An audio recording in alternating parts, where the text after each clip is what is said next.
Hello, everybody, and welcome to this week's episode of Goals Do Come True with me, Doug Bennett, the Goals Guy. Today, I am joined by Jasper Steinhausen. Now, he's an author, but he's big into green sustainability. And I thought, well, maybe what we should be doing is looking a little bit, and we'll touch on his personal goals, but we'll maybe touch on some bigger goals that he has in mind for the planet and keeping it around for a lot longer into the future would be his plan, I imagine. So, Jesper, tell us a little bit about yourself, how goals fit into your life, and what the big goal is. The big goal. Well, thank you, Doug, for having me onto the show. I've been looking forward to this.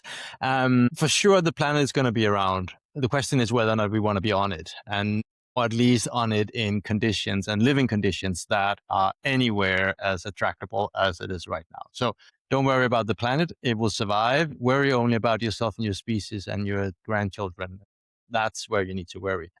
So, but that's enough for me. I have 3 kids myself and would like to see them grow up and have a nice life conditions and hopefully more generations to come. But I have been engaged in sustainability for as long as I can remember. I basically grew up in a house where conversations around the dinner table were on societal issues and where we're moving not necessarily or very little on sort of environmental side of sustainability, more on the social actually, but what type of world are we living in and what could we do better? All of that. So literally as far back as I can remember, those have been discussions around the table. In my mid-teens, I had a lesson in gymnasium about climate change that kind of opened my eyes to the magnitude of the experiment and also that very, very clearly is going to impact a lot of people's lives. So that got me hooked and curious. So that led me on to university, and I've basically been in that space work-wise ever since. And then in, 2006, 7 or something like that, 6, I started on my own. And apart from 6 years back in a corporate large consultant, I've been running my own businesses or with partners ever since. And the way I formulate the big goal now, as you say, what is that? Why am I here? Is to get business on the right side of history by becoming a force for good. So that's my sort of ultimate, why do I get up in the morning? And obviously there are still a bit of work to do before I could say I'm done. I would say that's the underestimated statement of the century probably. Still got a little bit of work to do. A little bit, yeah. A little bit. I do my bit on the face of it. I mean, you're obviously taking things to a different level, advising businesses how they're going to make a difference. And as you say, be on the right side of history. I just wonder how big and how massive and I'm just going to use the term, how futile might this be when we have China and lots of other large countries that are all striving towards capitalism and, doing better for themselves. And it's like, right, okay, so, in the UK, we've got our net zero targets and we're going to make a difference to about 2% of the planet's, difference. Now, so correct me, 1, if I've got any of those stats wrong, but 2, it sounds like a really incredible ask. Why shouldn't people just be a little bit selfish about it? Bearing in mind the Chinese are being selfish about it because they want everybody to have a mobile phone and a car and So it's a testing question to start with. Yes. Well, the problem is the fundamental assumption is wrong. So if people want to be selfish, they should do more on sustainability. So let me unfold that a bit, right? Because everybody walks around, and I've been asking questions to audiences on any continent on the planet where people live.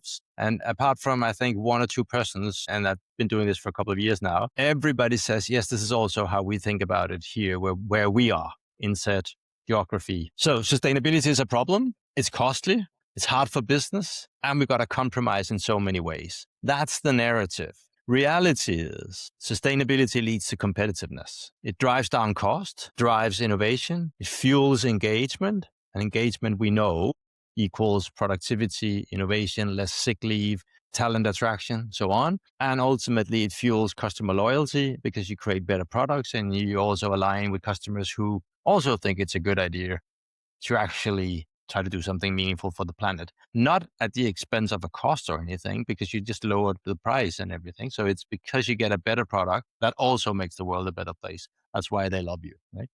So if people understood this, they would not have this because we need to do better business wise. We just cannot look at it right now. Or if we look at it at a political level in the European Union or in Europe in general, we need to increase our competitiveness and we got to make it easier for business. So what we do is we try to back off and roll back regulation when in reality, what we're doing is actually a disfavor to them. Because the problem is that most leaders don't know how strategically to focus on the flow of resources. And that is tied directly to impact, but also directly to cost structure. So there's a lot of the basic foundational stuff that, well, to put it mildly, businesses are bleeding money all over the place and nobody's looking at it. And that's what you do? That's where I fit in. Yes. Okay.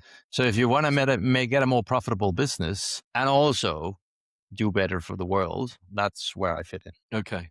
Do we need to ship you out to China? Well, yeah, potentially, but you actually, a lot of the progress right now is actually coming from China. So especially if we look at energy, it's kind of insane, actually, even by, I think, Chinese standards. Last year, from January to May, so 5 months, 1, 2, 3, 4, 5 months, they installed, didn't plan, didn't decide politically or anything. They installed renewable energy comparable to the amount of energy that Indonesia uses on an annual basis. That's the fourth largest country in the world. They installed that in 5 months. Okay. So when we all the time say, well, the problem is China, no, China is actually not the problem. They're doing their bit. It's massively part of the solution. And because it's just a better solution, right? Even US, where Trump is screaming, windmills are killing birds and people and whatever he's saying, and has been doing everything he can to hinder all types of renewable energy. I heard the other day that 98 or 99% of all additional capacity on energy installed since he took office is renewable. And it's just simply a better business. It's cheaper to produce. It's less risky. There's less risk of stranded assets. It requires less to get going. So why would you ever invest in the opposite? Unless you already have the entire structure and plan and everything, and that's your business and you're Exxon Oil or whatever, it makes sense to make that addition, drill a new hole or whatever. But if you want to build new capacity, why would you build one that is more expensive, more risky, and obviously also has a bigger risk of not necessarily being accepted in the long term? Why would you ever put your money there? It's a good call. Well, you don't. Good question. Which is why people don't. So on energy side, renewable has won. That game is over. We are past that peak. Coal, all the fossil are going to die. They are, of course, struggling because it's still billions and billions to be made, but they have lost the upper hand. So the energy side is actually not the problem. The problem is on the sources of heat for industrial level, and then massively on the material side. So all the embedded energy and our use and consumption of products and materials. And that's again back to where we can actually create them in a much smarter way. That's going to be a lot better business wise, and also going to make solutions that are better for people and for the planet. Okay, where is your sort of sweet spot for a business that's interested in taking this forward? What size business would you be talking about? And give us an idea of some of the things that they could potentially implement that would make a big gain. Yes, because that's what most businesses are looking for. Is like, where's our bang for the biggest buck? Yeah, exactly. And especially right now, right? Because competitiveness is it's so fierce, right? So obviously we all got to look for the smarter ways of doing things. 2 things to sort of help the listeners understand and put themselves in what I'm saying now. So generally, if we think about businesses in 3 different buckets, right? So there's manufacturing. If you're in manufacturing, you could make changes that will make your processes more efficient and will earn you money and create an impact, or you could do something for your clients, or you could be a product-based service business, logistics, for instance, or whatever, you need a heck of a lot of equipment to be able to do it. So you still have a lot of material around you. You can do the same. You can do efficiencies inside, and you can do something that helps the clients. Or you could be a pure service business, like an accountant, a lawyer, or something like that. And there you have next to no impact and business opportunity on the inside. That's only signals, which can be important, of course. But there, the changes need to come through the value in the changes needs to come through your customers. So there are three different sort of types of businesses. So you, whoever's listening, put yourself in the right basket here. And then from there on, the next step is going to be your level of maturity in terms of working with sustainability, right? Because if you are early in your journey, you only have sort of the traditional way of doing a business case in terms of where is the money going to come back? Where is the value? If you're sort of midway in that, if we just put them in three chunks again, well, then what happens is that there are already people inside your company who are starting to be proud at working here because they can see they do meaningful stuff, which means that you start to have additional values kick in that needs to be part of the business case because people are proud to work there and they recommend it to others. They stay longer, they're less sick leave, they're more productive, more innovative, all of that. Less gossip, less hassle, right? It's just easier to run these companies.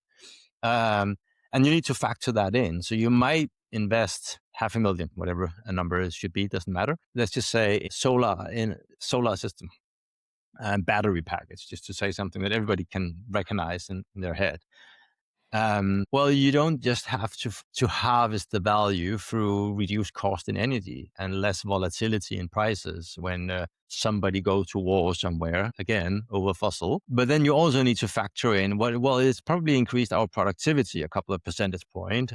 We have lowered our sick leaves and we have less people leaving. So our staff turnover is lower and, it costs like half a year typically before people are really up to speed and all the cost and all of that. So you need to factor that in. And therefore the actual business case is a lot better than the direct one where you just say, well, how much is it going to lower my energy bills? And then if you are very mature on this, well, then you've worked in this space for a while and it also starts to spread outside your company.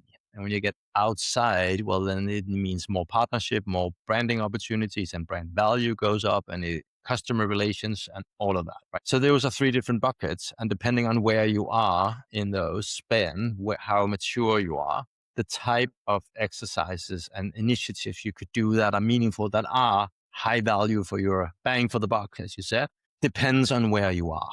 Because it depends on how many additional layers of a business case can you factor in. That's going to be part of making it a good business case to take that certain next step. So if you are in the first group, early on in your journey, I would, and especially if you're in a product-based business in any form, manufacturing or that service-based, service with lots of equipment around, I would look to reduce waste because waste is basically really stupid. And we massively undervalue how much it costs because typically people say, well, okay, yes, I pay 100,000 to our waste collector a quarter for this or whatever it is. But that's only a fraction of the price, right? Because first they've bought the raw material. Then they've actually spent time, so that's salary and machinery and energy and whatever in processing it. And then part of it is wasted, and then you pay somebody to come and pick it up. And it's also bad for the world, obviously. So it's really, really stupid to waste stuff. Of course, there's some you cannot avoid because you make round objects and you get your materials in squares or whatever. So there will be corners. And then perhaps you can start asking, what would it take for this to be valuable and for whom? So maybe you can sell it to somebody else rather than pay to get rid of it. But anyway, so some is something you can avoid and some you can't.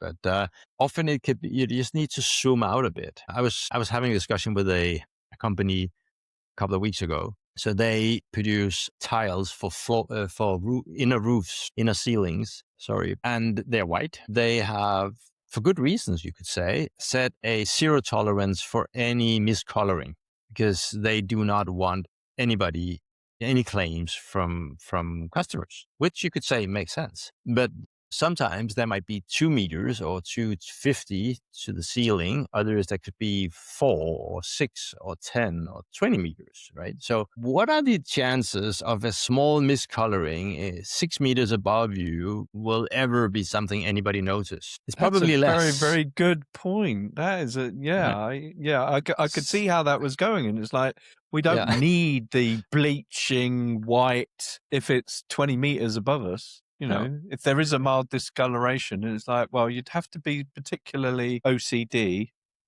you know, Yes. to be Something like that. concerned Yes. Right. about the. No, no, no. It's a good So call. what's the It's a good cost? call. What's the cost for us if a client actually calls and says, "Hey, this is not perfectly white." Okay, we apologize. We send a new, and we maybe even give them or give it for free or whatever. But how much do we throw out because of a zero tolerance every year? And what is that compared to having a few calls? I don't know what the numbers are. We're just having the discussion with them, right? I'm just because this was a training I was doing. So we were not sort of in the weeds looking at the numbers. But this is just an example of how having the different silos with different purposes and different goals means that sometimes we set up things that are really not super smart in the bigger picture, but they disappear, right? Because procurement buys stuff, manufacturing produces stuff, marketing and sales get it out again. And there's cost to all of it. And somehow we figured out what they are, factored it in, and has a price. And apparently we can sell the product. So a lot of it is just like, well, it just sits there, right? It's just how we do. And nobody ever stops because we are busy, running around, trying to be efficient. So nobody ever stops. I was working with a client yesterday, and then I'll shut up. But I was working with this client. He has this great way of getting people around him to listen, because he said they were just doing the, I think, quarterly or monthly or whatever it was, numbers. And he was sitting in there and he was just saying, and so we spend X amount on waste. And he just said, do you realize we just threw out a 4-bedroom condo? People was kind of like, what do you mean? Well, for that price, you could buy a 4-bedroom condo. I would like that. Thank you very much if we could. Yeah, but there's a budget for it.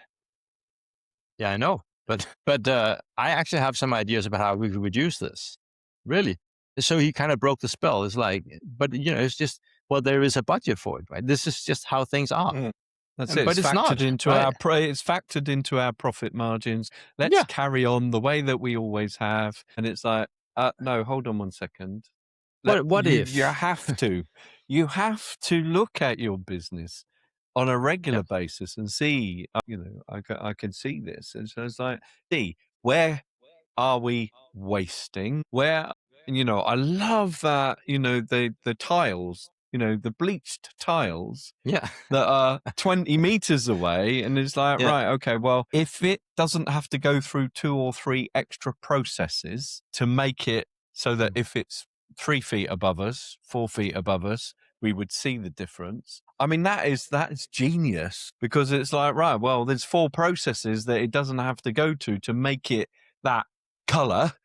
Or And we go through therefore the process and then we throw them out because they are still have some sort of miscoloring, even though they end up in a place where nobody would ever realize.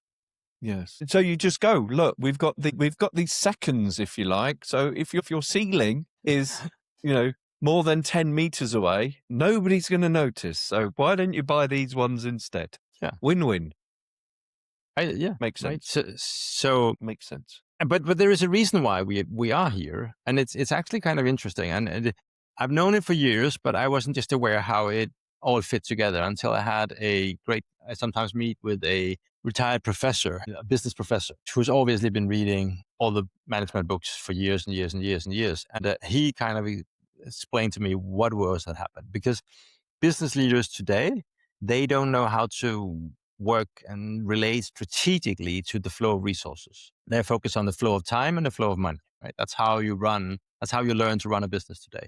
And the reason for that is that in that so-called golden era of capitalism, from early 50s to oil crisis in 73, we seemingly had abundance of material, endless energy. That was people's thinking. And the prices just kept dropping and dropping and dropping. So how can this become such an important issue? It becomes less and less important for every day basically, because every day it just gets cheaper, right? And we're never going to run out. That's what everybody says. So why? Why should we spend so much time on it? So gradually it disappeared from leadership literature and then from leadership Yes. training. So it means that if you are an educated leader today, it's pretty good that you've never really had to learn how to strategically focus on the flow of resources. That is passed down and is now cost of operations at somewhere at a plant manufacturer, plant head of production, whatever they call themselves. It's on their table. But because we're focused so much on the flow of time, there isn't any fat left, right? We trimmed that off through lean processes and what have you. So sometimes I run into such a head of production and I like to ask them, do you have any ideas for improvements? Yeah, sure. This and this and this and this and this. Okay. When do you ever do anything about it? Hardly ever, because I don't have time. And we saw an example of this when Ukraine war started and gas prices went through the roof. C-suite were all of a sudden, okay, all hands on deck. What could we possibly do to lower our energy cost? And what happened? Massive improvements in weeks, not like long-term investments. See you in 15 years. No. Instant. You could do the same with materials over and over and over again. Hundreds of millions of euros, pounds, pick your currency. Doesn't matter. Yeah. Any day, any week. It's so insane. And yet we say, because we need to be more productive and more competitive, we should not focus on sustainability. But they kind of forget that sustainability one-to-one equals flow of resources. Because whenever we dig something out of the ground or do something with it or transport it or throw it away or whatever we do, well, that's where the impact comes from. So what they effectively is saying is, because we need to be more competitive, we should stop looking at the biggest price part of our manufacturing in Europe. Which doesn't make a great deal of sense, does it? No, let me give you two numbers just to add to it, right? Because I asked the Danish National Statistics about a decade ago, but I'm pretty sure it's the same more or less today. Because I was working doing something advising the government, so I had a chance to sort of activate these brilliant people. And then I asked them, what percentage of overall costs in manufacturing in Denmark are tied to resources and how much to salary? And what do you think the answer is? What would you expect? Salary and resources. Where do we spend would the have money? thought, at the risk of sounding less educated, right? Brilliant. I'm going to go, I would imagine that, if I was on the fence, I would go 50-50, but I would have thought resources versus salaries in most businesses. Right. Yeah, the average. Well, okay. Now, in that regard, if we're going to go generic, then I would say, there's going to be a higher percentage spent on resources than there is on salary. You are not an undereducated man. You are a very smart man. Thank you. Very kind. Reality is that in Denmark, a bit more than 50% is resources and less than 25% is salary. Absolute majority of people I ask this, and I also ask this when I do training. I train around 300 to 500 people a year on this, leaders in this stuff. Just about everybody. Some is kind of like 80-20 in favor of the salary. So everybody thinks that all the money goes into salary, right? Yeah, initially I was thinking, well, it would be 70-30. That was my immediate. That was the starting point, right? Before you started thinking. Right. And then you start thinking about it and you go, right, okay, no, actually. So if we take these two, across the 50% of all costs are tied to resources, and senior leadership don't focus on it. Yeah, no, that is crazy now. So the conclusion is let's not try to make them focus on it. Let's just keep them at the flow of time and money. That would be better, right? Because we are falling behind. And then we're also, all we're now doing is, right, okay, how can we reduce the cost of salaries? Where does AI fit into that sort of thing? So, and that's where the concentration seems to be. Yeah. And of course, that's going to give, a new sort of, it's going to give us a bit more leadway into efficiencies. But we also know, just look at any, Google number statistics on people's health and workforce health. Yeah. It's not like we need to run faster. It would probably be smarter if we can go the other way around. And the 80-20 rule, right? As you know, 20% is going to get you 80% of the way.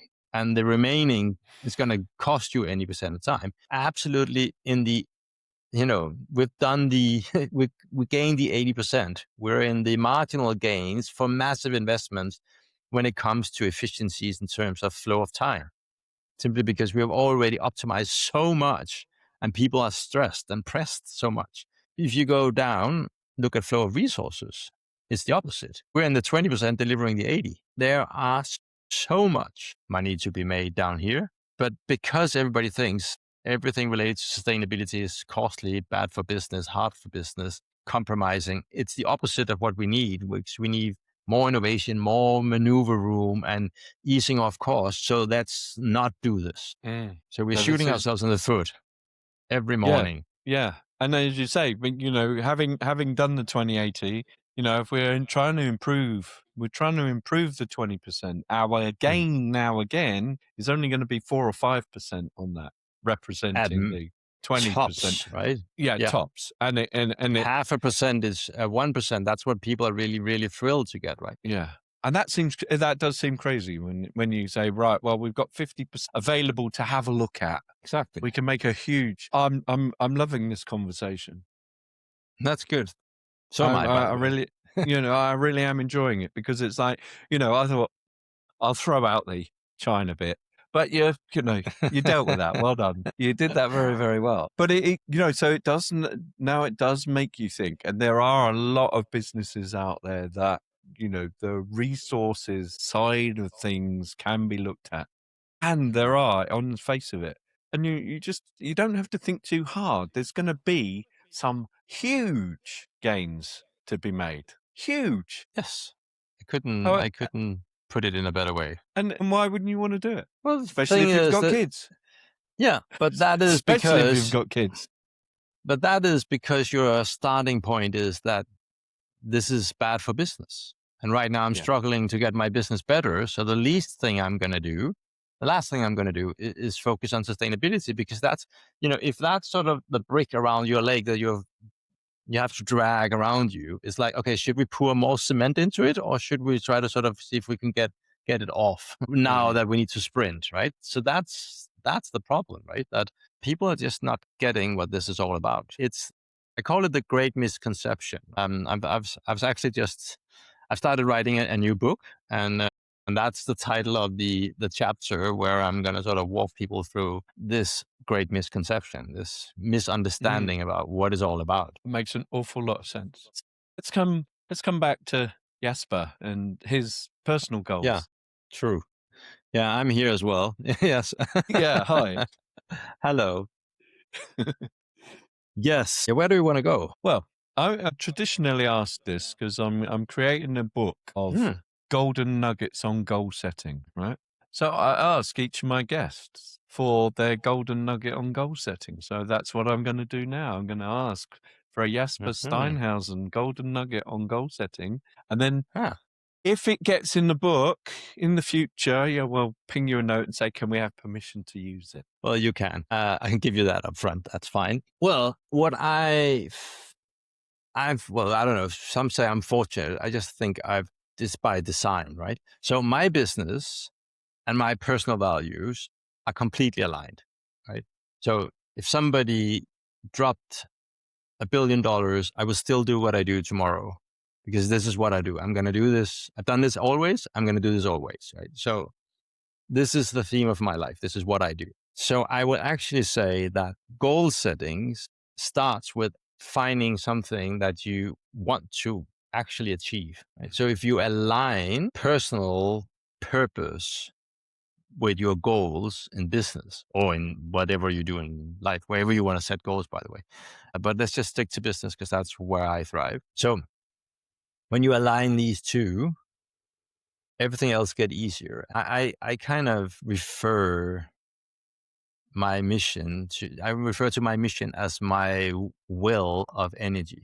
So I can just keep extracting energy from this well. And of course, I've had setbacks as well. Everybody has. Every business has setbacks. That's how it is. But I find I bounce back quicker, and I simply cannot spend time dwelling on things that didn't work, because, as we were laughing about, and you called it the understatement of the century, I still have a bit of work to do.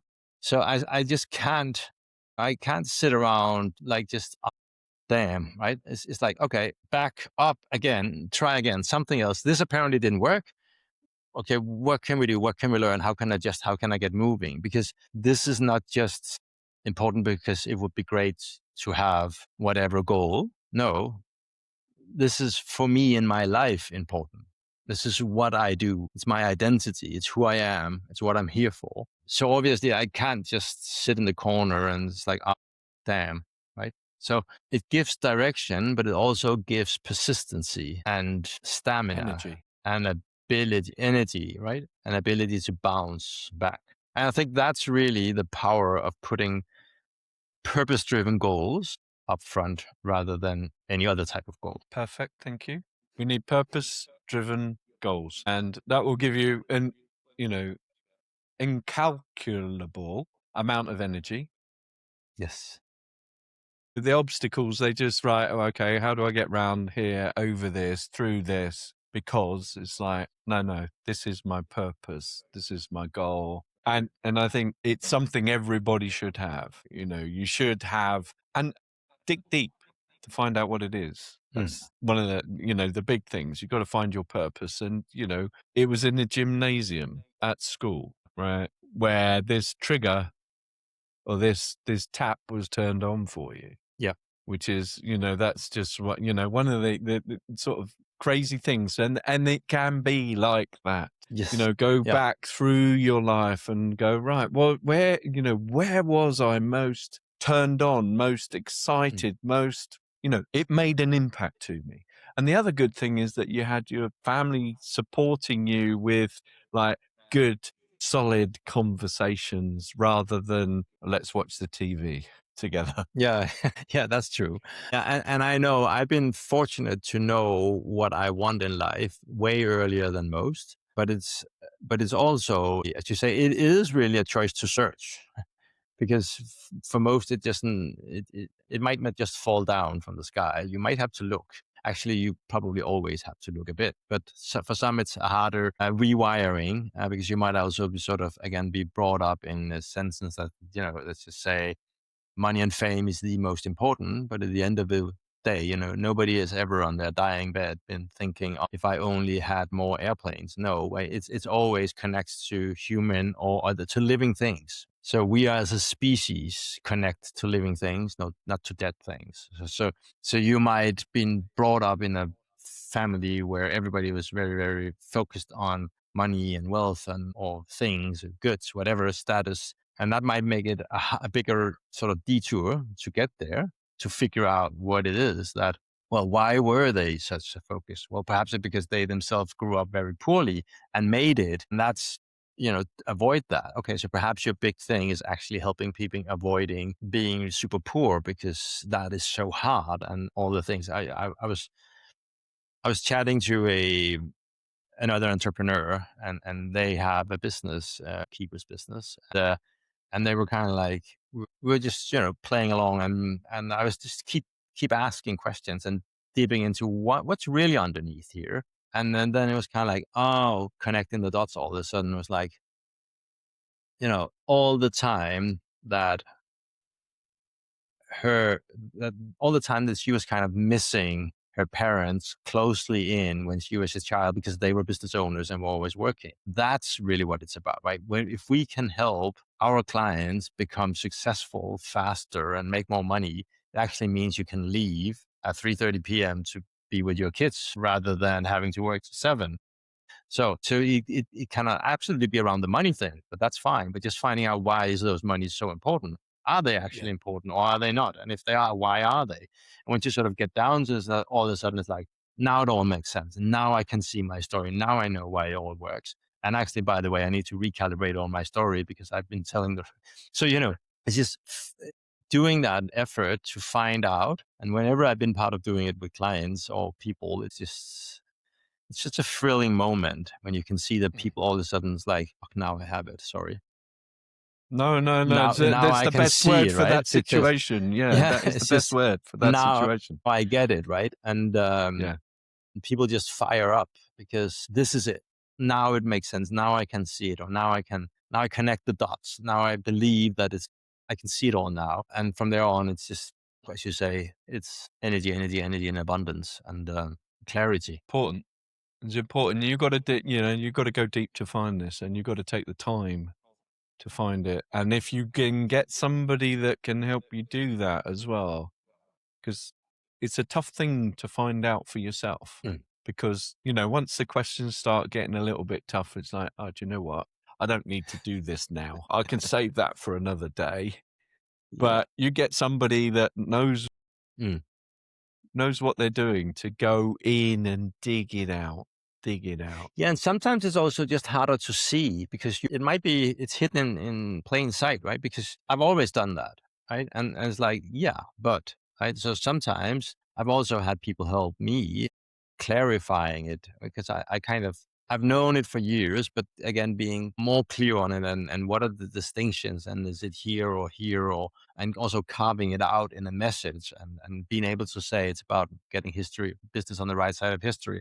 So I've had help there where it's like, so I've been telling and they've been asking questions and then it's like, well, nudging me or getting to me, or at some point it's kind of like, well, what if, or how does this resonate? Or what is this, is this important? It's like, yeah, and here it is, right? And there wasn't actually any news. It was more like looking through it and just say, it seems like this is the important piece. Is this true? And it's like, yeah, okay, now I got it. And right. So sometimes that's part of it. It doesn't necessarily have to be hard. I know for some it will be emotionally very draining and hard because you need to tackle tough situations you have in life.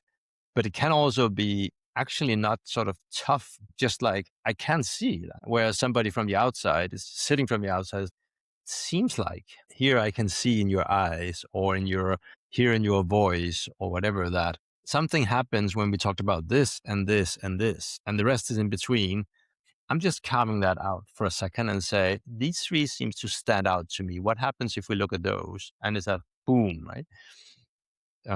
So No, for people listening, if you want to dive in and do this, it doesn't have to be painful. I know there are lots of stories of people who have had to go through all kinds of insane things in their lives, and therefore it can be really, really tough to go back and revisit all of that. It doesn't have to be.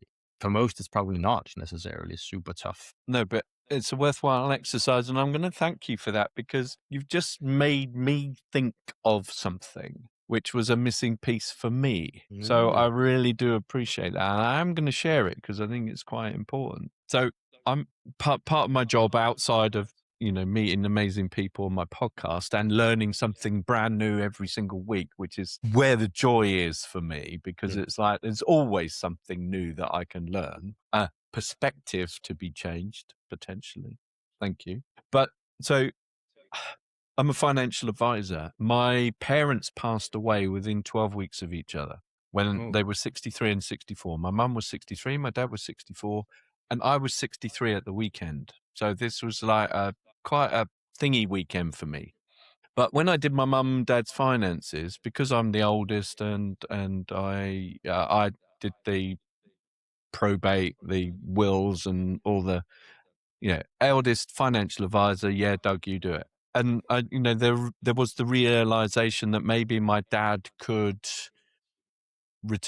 have retired earlier and spent more time with my mum who was unwell, etc., etc. And I'm just putting together a course, and it's just occurred to me that the reason that the course is there is because I want people to sort their finances out sooner rather than later, so that they don't have a situation where they're not having the best opportunity for their future lives. So, if they can stop making mistakes earlier on, then, the compounding effect over time. And that it's like, I knew I needed to be doing it for some reason, and then now I've just connected the dots. So I'm going to have to thank you very much indeed for that. Thank you. you're so welcome. And thank you for sharing it. And, if I may just add one thing, is also that I've never Googled financial advisors in the UK, but my guess would be that there are more than you. But the clearer you can articulate also to people that, what is it really about? Well, it's about being able to live the life that you want and being able to do the necessary things in lives when they throw a curveball at you that you are capable of doing if you have planned it out, whereas not. And it can be the difference between being able to be there for your next of kin, your loved Mm. ones. So all of a sudden, financial planning is not a dull. Sorry, I'm not a financial planner. I know you No, probably no, find no. it super It is exciting, dull. but No, for no, most no, it is people, dull. money, hard issue things I don't understand. To okay, so you're saying is I can be what I need to be for people later in life if I do this. I should probably invest in having a conversation with you and help me get this stuff sorted out. It's going to take me, you know, it's a small investment in time and commitment right now. That's going to pay huge Huge. dividend for the future. I don't know what holds, right? Yes. Yeah. Yeah. But it's actually to be able to care for loved ones and yourself. That's why you should invest X thousand in a couple of days with you Yes. right now, right? Bless you. Thank you for. I'm going to chop that out and make it into something. Now, Jasper, Yes. we're heading towards the end of our time Oh together. yeah. Oh Is yeah. there a yeah? Hasn't it flown? Have you Yes, got a exactly. have you got a quick something that you can share with everybody before we bring this show to a close? We're going to make sure that your information, linked to your book, etc., is contained in the Yes. show notes. So don't worry about that. Don't worry about giving your web address or Good. anything. We'll make Good. sure Good. that's Good. available.